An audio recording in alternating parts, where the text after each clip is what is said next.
Bismillahirrahmanirrahim. Assalamu alaikum. So guys, today our topic is neon border animation with HTML and CSS. आप देख सकते हैं इसका view. ठीक है, अब चलते हैं हम Adobe Dreamweaver की तरफ. सिंपल सा प्रोसेस है, कोई इतना ख़ास मुश्किल नहीं है. सबसे पहले HTML सेक्शन में बॉडी टैग के बाद एक div टैग लिया है. उसमें फाउंड टैग का यूज़ करते हुए जस्ट मैंने लिखा 35. ठीक है, और कोई काम नहीं है. और जो div मैंने लिया है उसको क्लास मैंने दे दी है. क्लास का नाम आप कोई भी दे सकते हैं. मैंने इसको मेन div क्लास दी है. अब हम चलते हैं टाइटल टैग की तरफ, यानी कि CSS का काम करने के लिए. तो हम क्या करेंगे, टाइटल टैग के बाद हमें यूज़ करना है स्टाइल टैग. ये देखिए, neon border animation with HTML and CSS आपको टाइटल से भी शो हो रहा होगा. स्टाइल टैग स्टार्ट किया. ठीक है, और इसके इनर साइड्स एज़ यूजुअल जैसे हम स्टार आईडी ले लेते हैं, उसमें मार्जिन और पैडिंग 0 पिक्सल दे दिया. ठीक है, उसके बाद बॉडी को कंट्रोल किया है. अलाइन आइटम्स और जस्टिफाई कंटेंट, ये दोनों मिलकर काम कर लेते हैं इनको सेंटर में लाने के लिए. ठीक है, from top to bottom and from left to right, दोनों तरह से. उसके बाद मैंने कहा डिस्प्ले ग्रिड कर दो, हाइट इसकी 100 कर दो और बैकग्राउंड में ये वाला कलर कर दो. ठीक है, it's totally up to you, आप कौन सा बैकग्राउंड कलर देना चाहते हैं ये आपकी मर्ज़ी है. नेक्स्ट हमने ये डिव को क्लास दी थी मेन डिव के नाम की. ठीक है, उसके विड्थ, ये जो आपको नज़र आ रहा है ना, ये हर चीज़, ये जो है, ये इतना बॉक्स एक्चुअली विड्थ 300 पिक्सल है, हाइट 400 पिक्सल है. बैकग्राउंड में एक डिफरेंट सा कलर दिया है.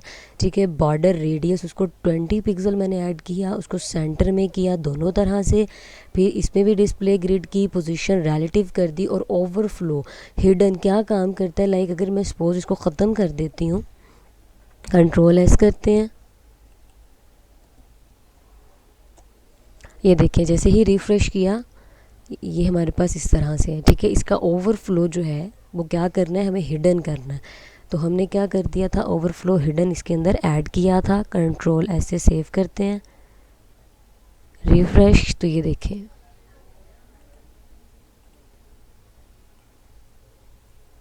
उसके बाद जो क्लास मेन डिव की दी थी, मैंने कहा के अंदर जो फाउंड टैग यूज़ हुआ है, ठीक है, उसका कलर ये कर दो, फाउंड साइज़ थोड़ा ज़्यादा बड़ा कर दो. ये जो 1 EM होता है ना, एक्चुअली ये 16 पिक्सल के इक्वल होता है. ठीक है, मैंने 10 EM यूज़ की है.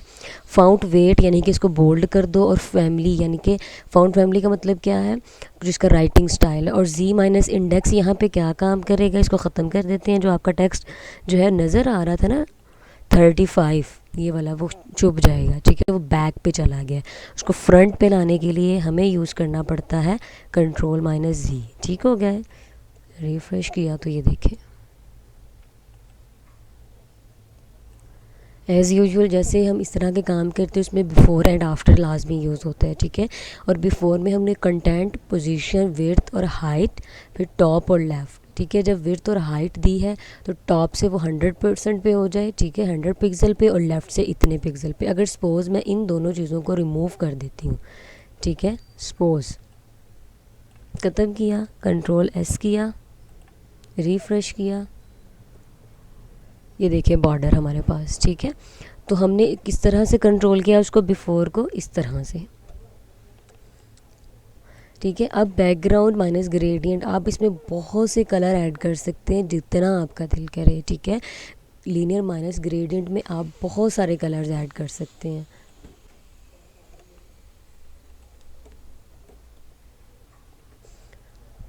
ठीक है, ये देखें ये डिफरेंट कलर्स आ रहे हैं ना. मैंने इसमें red, brown, yellow, pink, green, purple, orange, बहुत सारे कलर ऐड किए हैं.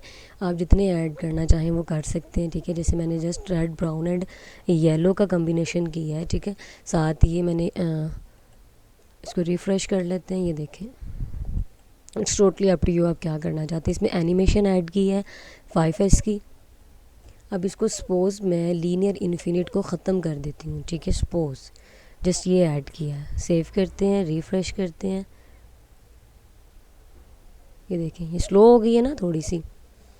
ये देखिए Ctrl-Z से इसको वापस लेकर आते हैं. स्लो के होने के साथ साथ ये रुक भी जाती है. ये देखें अब ये बिल्कुल परफेक्टली काम कर रही है. सेव किया, अगेन रिफ़्रेश किया, ये देखें रुक गई ना, कुछ मतलब चलने के बाद रुक गई है.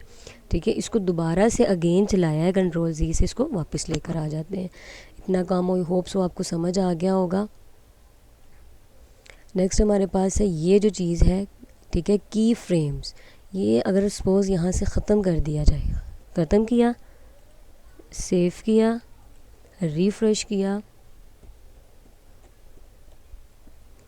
तो ये जो आपको मूवमेंट नज़र आ रही थी ना, प्रॉपर जो हो रही थी, ठीक है, पहले तो जस्ट एनिमेशन थी ना, ये जो प्रॉपर मूवमेंट हो रही थी ये एक्चुअली इसी की वजह से हो रही थी, ठीक है। की फ्रेम एनिमेट जो है हमारे पास, उसको 0%, देन ट्रांसफॉर्म रोटेट 0 डिग्री, ठीक है, और 100% से ये सपोज़ अगर मैं ये 0% ट्रांसफॉर्म करती हूँ और ये इतना ख़त्म कर देती हूँ सपोज़, ठीक है,